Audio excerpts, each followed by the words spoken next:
Hello and welcome to this very special edition of The Thoughtful Humanist. I'm Liz Franklin Kitchen, the Humanist Chaplain, and today, as you can see, I'm joined by the wonderful Friends International Chaplain, Lilli Jones. Hi Lilli, thank you so much for being with us today. Hello, Liz. Thank you for asking me to join you. I'm so excited to learn from you and hear more as we are heading into Autism Awareness Week. Yeah, absolutely. And I would like to say just from the outset, Lilli has joined me today as a sort of a rescue mission. I was supposed to be doing an interview with the wonderful Izzy Watkins, VP Community, as you see there. And we tried to record earlier in the week, and unfortunately, we just had a technical issue and we couldn't continue with the recording. So I just wanted to give a big shout out to Izzy to say thank you so much for the time that you gave. And it was really, really lovely to talk to you. Equally, I am thrilled to have Lilli with me today. And so we're going to cover some of the topics around autism. We're going to be discovering what is autism, who does it affect, how does one go about learning if we are autistic, how do we find out? How do we find out more information? So I'm going to hand over to Lilli to take over with the interview. Yes, thank you, Liz. My own experience of autism has been very limited. I'm a trained primary school teacher, so in part of my training and studying child psychology, I've come across it in children I've been working with. So I kind of know of it, and I've known some people who have autism or have been diagnosed. But Liz, why are you so interested in it? I know that you're really keen to do this interview, and I was quite surprised by it because why? You seem to be interested in a lot of things, but why Yeah. autism? Tell us a little bit more. Yeah, okay. So I'm really fascinated with all things to do with neurodiversity, and I've become increasingly so in the last couple of years. So about 2 years ago, so halfway through 2019, I was diagnosed as dyslexic, and that sort of didn't come as that much of a shock. But what did come as a shock was that the person that did my assessment also said that I had screened positively for ADHD. Now, that kind of took me rather by surprise. But when I looked into it more, I thought, oh, do you know what? Yes, I do see those traits. I do have difficulty concentrating. My short-term memory is awful. I tend to get quite anxious in certain situations and all sorts of things like that. And so I went down the route of being assessed for ADHD, and I actually got a positive diagnosis at the end of 2020. So, really quite a late diagnosis. But when I had that diagnosis, they said, "Oh, by the way, you've also screened for ASD, for autism spectrum disorder." And I just thought, "Oh my goodness, what does all this mean then?" So what they mean when they say they screen you, they during the assessment they're sort of taking notes and thinking, is there a comorbidity? So that's to say, another condition that goes along with something else. So to say somebody screens positively means that they would likely go on to receive a positive diagnosis. So in these past 5 or 6 months, I've been researching and learning all I can about autism and the effects of it and how people are treated both medically and in life. And the more I look into it, the more I identify with autism. So whether or not I am autistic, I don't yet know at the time of recording this. And so I just wanted to let you know where I am on my journey of this kind of discovery. So yeah, Thank you so much yeah. for sharing, because I think it might be some of the people who are watching, or maybe you know someone who might be struggling in certain situations and in certain circumstances that actually might be really helpful just to look further into that, because as we're going to find out, there are ways to find out, to fill out questionnaires and other things that can help you and hopefully maybe family members or friends that might be struggling in certain circumstances and situations, that might actually make their lives a lot easier if they just know of the support that is available to people who have been diagnosed with autism. So yeah, I think, thank you so much for sharing, and we really hope that this is helpful for anyone watching. But shall we talk about what autism is? I mean, we're throwing a word around. Not everyone might know what autism actually is. Yeah, and it's an excellent question actually to ask, because as you say, with my experience of reaching a possible diagnosis much later in life, we're going to be exploring that in a little bit about why that is, and how it particularly affects girls and women. But we'll talk about that in a little bit. So autism it's called a spectrum condition. So that means that it embraces a huge range of symptoms and behaviours and so on that are very difficult to pin down. They are. There's a phrase that says, if you've met one person with autism, you've met one person with autism, because it's such a bespoke condition that it affects everybody differently, and very few people who have autism have the exact same combination of complications or difficulties. So that being said, so autism basically affects how a person perceives and interacts with the world around them. So somebody who is not neurodiverse, as we call it, would be referred to as neurotypical, or NT. So that's somebody with no known disorders or conditions, and moves through the world pretty much unimpeded in that sense. So neurotypical people are able to read body language, for example, understand facial expressions really easily, to sort of gauge how a conversation might be going with somebody. They can gauge whether somebody's getting a bit bored or scared. And somebody who's autistic struggles to read those signals. So then you get a kind of a communication difficulty. And I've noticed this because I know that I have a tendency to talk a lot, and often I don't see the signs that somebody is ready for me to stop now and move on. So perhaps, Lilli, if that happens during this time, perhaps you'll raise a hand or something. Okay, and let me know. That helps to know. Yes. But yeah, it's a whole array of symptoms, and it can involve sensory issues. So bright lights can be really difficult for autistic people. Bright colours, sounds. We're very sensitive to sound, and so if we're trying to concentrate on something and there's a little noise at the door or the doorbell goes, it can really break our concentration, and it can be actually quite disturbing in many ways. A lot of autistic people struggle with eye contact, and often you might find autistic people looking at your mouth rather than your eyes. Now, that's something I just discovered last week, and it's something that I've always done. I always look at people's mouths. And this is why we need awareness and understanding around autism. Yeah.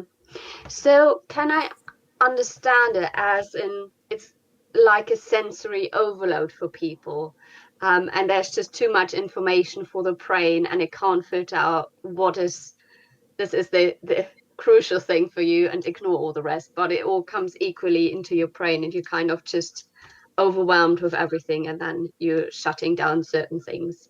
Is that how I can understand it, maybe? I think so. Now, I don't struggle too much with bright lights, but I do struggle with loud noises or extraneous noise. So if something is unnecessarily noisy, for example, if you're in a meeting, and particularly as we're having lots of online meetings, and if you have one or two people in that meeting who have quite loud voices, or who have quite naturally loud, I'm not necessarily talking about people shouting, but people who have naturally loud voices, I can find that quite overwhelming, and I can start to feel myself withdrawing. So there's certainly a sensory overload in that sense, yeah. I was wondering, and that might be something that you have experienced, but maybe you don't know, but I was wondering, because obviously the clues and body language is different depending on the culture where you're from. Coming from my interacting with different cultures, and I've had a conversation with a student last week who didn't know, do I greet people on the street and do I make eye contact or do I just ignore people?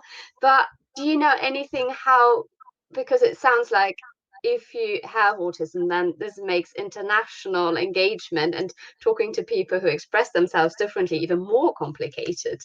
Have you experienced something like that? I have actually, and it actually goes back to, I remember a thing back in 2004. I remember I was working with an opera company, and I've got this vivid image, and I wasn't even thinking about it before we started this show today.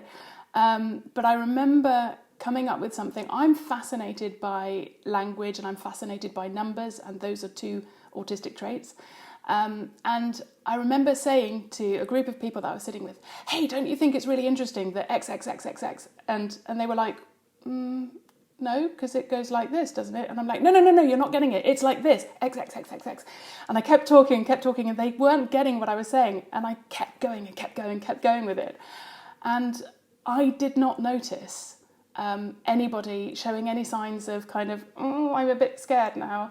And after the conversation finished and most of the people sort of moved away, the one person that was remaining went, Liz, that was really intense.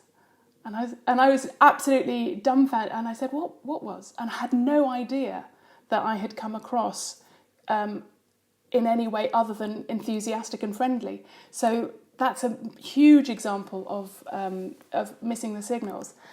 There is something called the double empathy bind, or the double empathy problem, and that is to do with neurotypical and neurodiverse people attempting to understand one another, but coming from their own lens of understanding.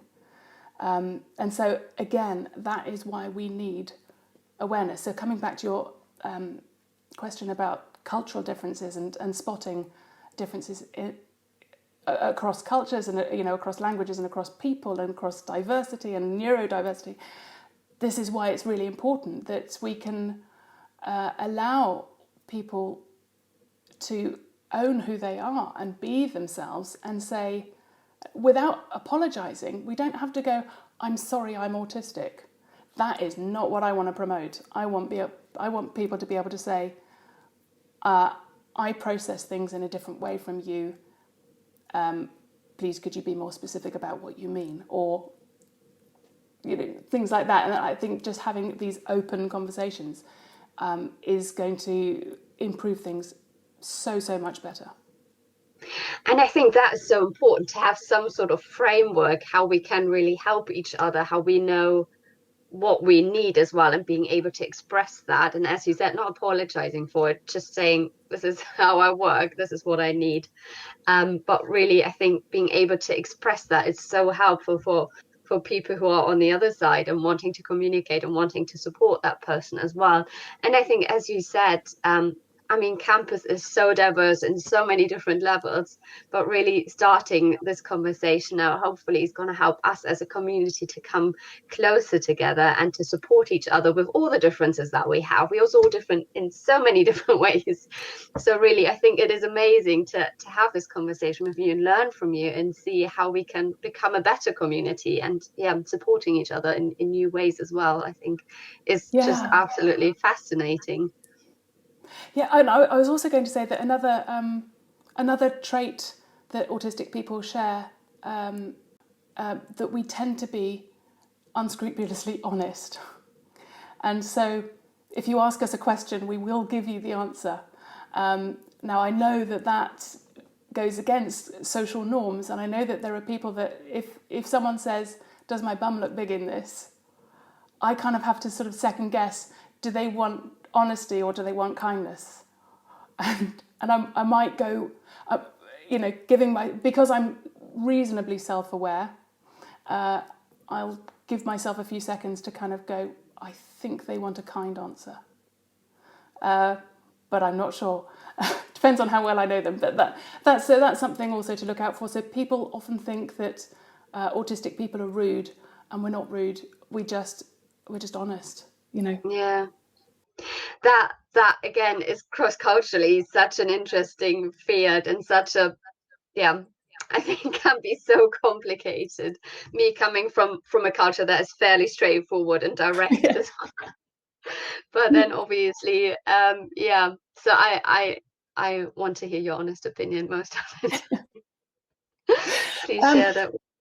yeah, thank you. So I'm glad that you asked that, or I'm glad that I said it. I can't remember if you asked it or if I just said it. But just kind of moving on, I know we've got a whole range of topics to cover, and I know that we're already quite a way in. So I wanted to also make the point that autistic people quite often are stereotyped as engineers or accountants or IT people or scientists generally, and that is often the case. For example, we've got a picture of Daisy Shearer, who's a PhD student at the university. She is absolutely amazing and incredibly inspiring. And she says that learning about autism and how it can differ from the stereotypes can make such a difference to autistic people.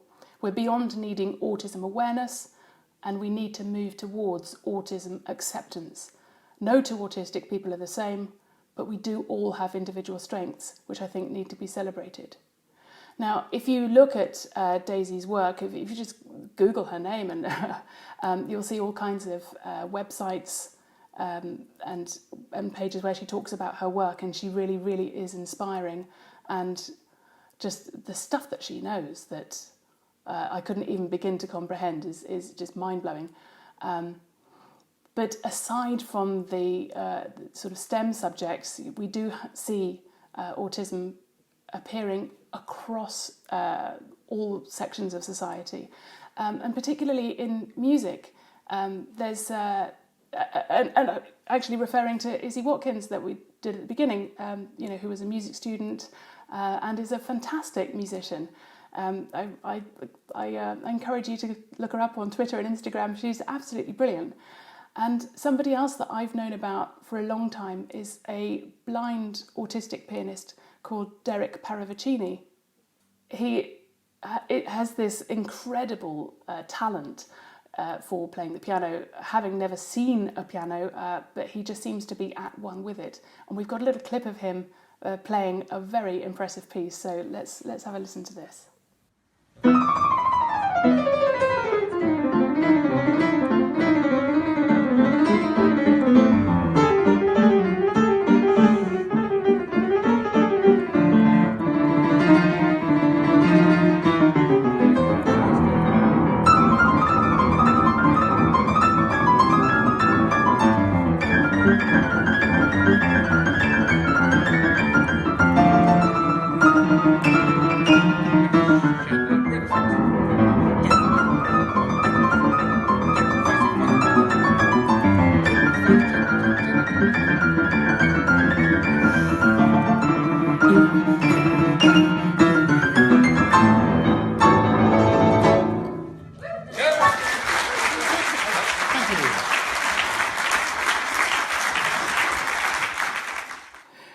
It's just amazing, isn't he?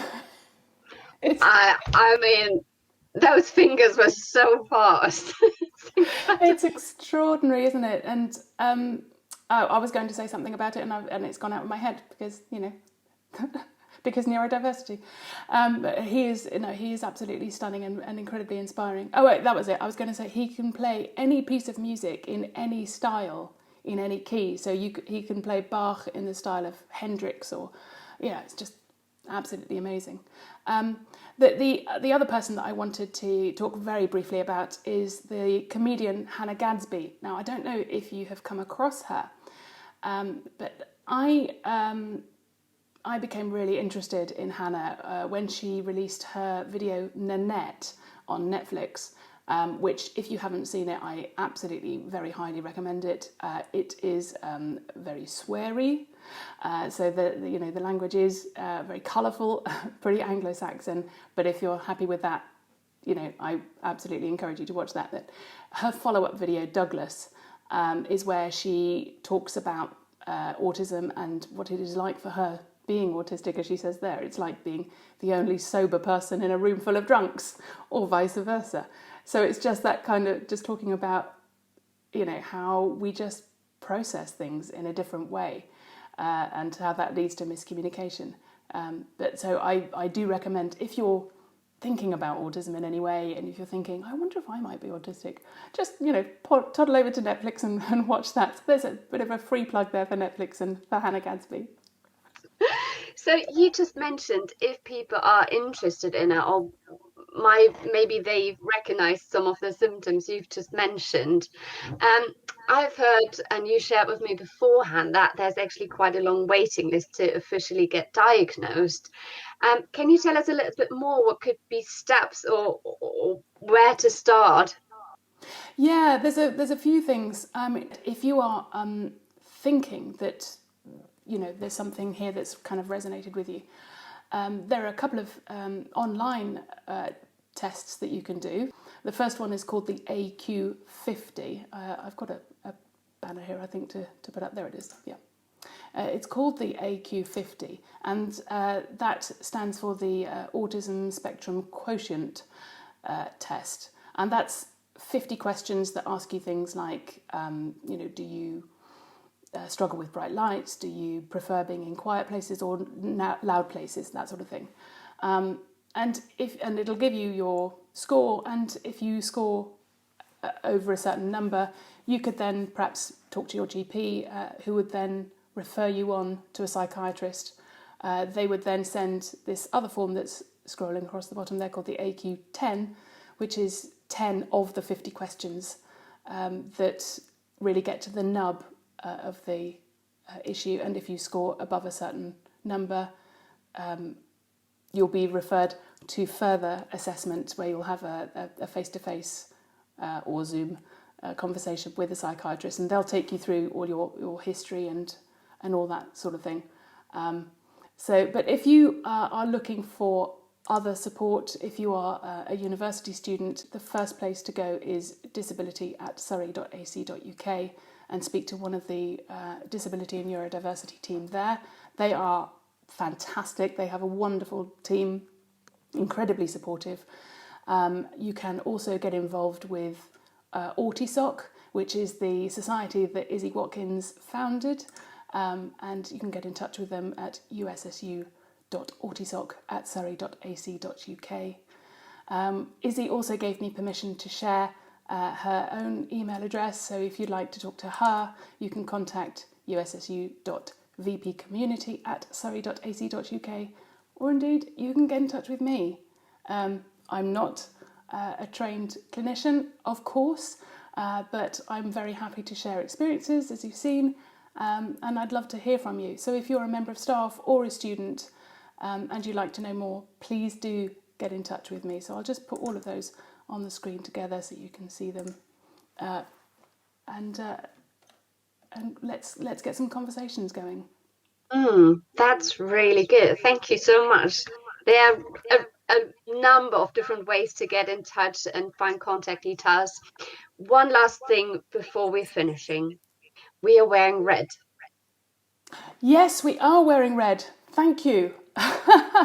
Thank you for noticing that. We are acknowledging a campaign called Red Instead. So if you want to show your support, you can wear something red. We're lighting up the Roundhouse in red, I believe, which is absolutely wonderful. So yes, that's our Red Instead campaign. Thank you for reminding me about that, Lilli. And I don't know if you have anything else you want to share with us. Just a little reminder, World Autism Week is starting from Monday, so basically from tomorrow, World Autism Awareness Week. And just a reminder again, if you want to wear something red and show your support, then get involved. Use the hashtag red instead.